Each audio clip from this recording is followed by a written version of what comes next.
right, hello, boys and girls, and welcome to our cooped up interview today. I'm here with my good friend Annamaria Alcaro. She's a very, very good musician and a very, very good friend of mine. I'm excited to give a little interview of her today to hear her play some stuff, so that we can learn a little bit more about string instruments. Hi, Annamaria, how are you today? Hello, Mr. Williams. I'm great. Thank you for having me in your home. Of course. It's been such a great day. What do you have there? What instrument is that? So this is a violin. This is the instrument that I play out in the world. Very good. That's a string instrument, right? It's a string instrument. It's got 4 strings. Very good. How many years have you been playing? So I've been playing the violin for 20 years. For a long time. That is a long time. When did you start, may I ask? I was 4. 4 years old. That's even before elementary school starts, right? Yep, before you can read sometimes. That's very early. Boys and girls, in Roslyn, we start at 3rd grade in instruments. I mean, you can start at home before that, but in school we start at 3rd grade, so that's pretty early. Can you tell us a little bit about your violin? Sure. So my violin's name is Freddie. Oh. He's my best friend. We go everywhere together. He was made around 1810 in Germany, and he's a little weathered looking. You can see he looks a little bit old, which is okay. We love that. When I'm not playing him, I keep him in my case to make sure it's not too hot and not too cold and that he's protected, because it is an old instrument, so we want to make sure it's well protected, and the wood's very fragile. Absolutely. Could you play us, go back to when you were 4 years old, could you play us the very first song you've ever learned? Sure. So the first song that I learned how to play was Twinkle, Twinkle, Twinkle, Little Star. And we learned them with different rhythm variations. So you may know the pepperoni pizza rhythm. Ooh, yeah. That's what we learned.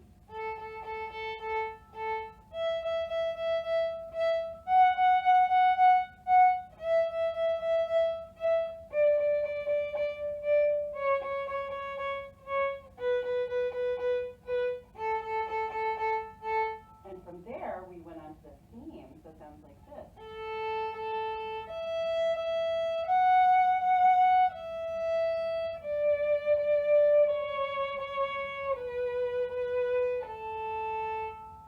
Very good, Annamaria. Thank you. What, do you mind me asking, what is that technique you're doing when you shake your hand at the top? So this is called vibrato. It adds a little bit of, just a little bit of spice, a little bit of something nice to your sound, so it doesn't just sound flat. It's a little more warm of a sound. Very good. When did you learn how to do that? So this is an advanced technique. We learn this sometime around high school, once we have a really good understanding of our instrument. Very good. So, do you think you could play us, so you were 4 when you played that, do you think you could play something that you played very recently?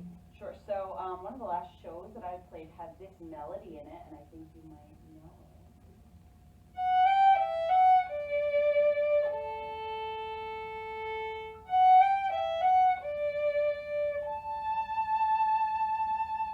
Very good. I think that's Beauty and the Beast, boys and girls. Very good. Very good. So you were using a vibrato during that as well, so that's very cool. So how long do you practice? So every day, if I'm not working, I practice for 2.5 to 3 hours. That's a long time. It's a long time. My goodness. So practice really does make perfect, I think, right? It does. Mhm. It does. It's a myth that people say you don't have to practice. You must practice. So what do you do when you're not practicing? So I'm not practicing. I'm at work, and I work full time at an elementary school for 4th and 5th grade. Wow. And I teach orchestra there, so I teach all beginning string instruments. Very good. And when I'm not teaching there, I teach private lessons. When I'm not teaching private lessons, I perform in shows and concerts and operas and all things like that. Very good. So boys and girls, she's kind of like our very own Mr. Free, or Miss Capola, right? So she goes to school every day, just like us, and teaches us how to play string instruments.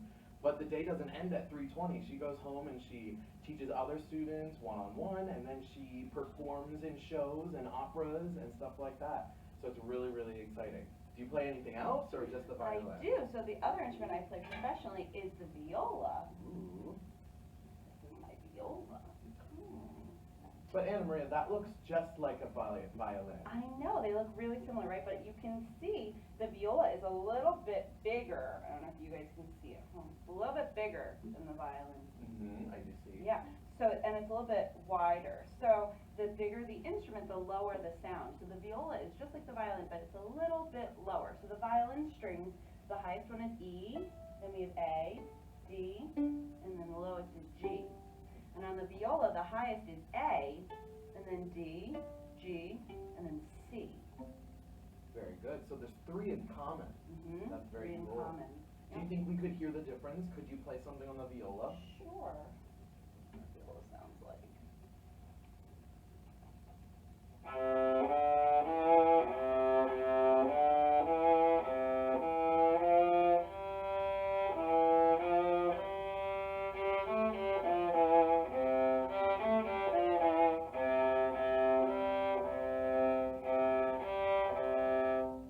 Beautiful. You can really tell that it's lower. I think you're using that lower string, right? Yes, the C string, very low and rich.